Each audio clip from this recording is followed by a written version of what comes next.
উনি নবী হয়েছেন কত বছর বয়সে? 40 বছর বয়সে। তাহলে 40 বছর বয়স মানে তো জীবনের মূল টাইমটা প্রায়। তো এই 40 বছর পর্যন্ত উনি নিজে তো নবীই ছিলেন না, উনি নবী হয়েছেন তারপরে। এই ভিডিওটা নিয়ে সাম্প্রতিক সময় তাহিরি হুজুর ব্যাপক পরিমাণে আলোচনা করেছে এবং সমালোচনা করেছে। এমনকি শায়েখ আহমদুল্লাহকে আইনি হুমকি দেওয়া হয়েছে।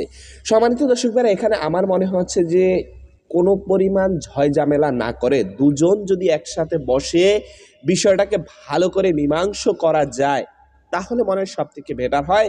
তবে এনায়েতুল্লাহ আব্বাসী সাহেব খুব সুন্দর একটা যুক্তি দিয়েছে, যেটা খুবই গ্রহণযোগ্যতা মনে হয়েছে আমার কাছে, যে রাসূল সাল্লাল্লাহু আলাইহি সাল্লাম নবী ছিলেন প্রথম থেকেই, কিন্তু তার যে নবুয়তির প্রকাশ পেয়েছে সেটা হচ্ছে রাসূল সাল্লাল্লাহু আলাইহি সাল্লামের যখন 40 বছর বয়স তারপর থেকেই তার নবুয়তি প্রকাশ পেয়েছে।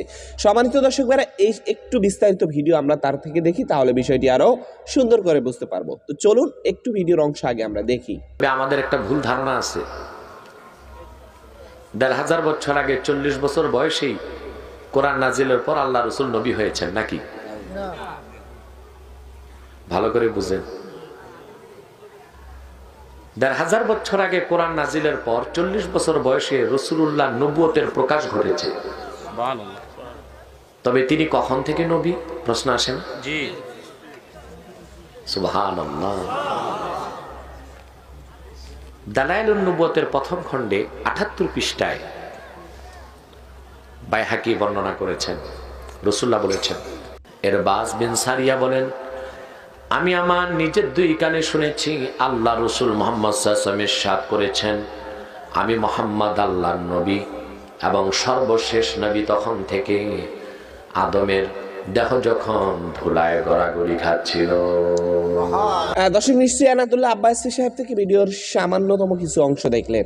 এখন আপনাদের কাছে এই বিষয়টা নিয়ে কেমন মনে হয়েছে সেটা অবশ্যই আপনার মতামত কমেন্ট বক্সে লিখেন।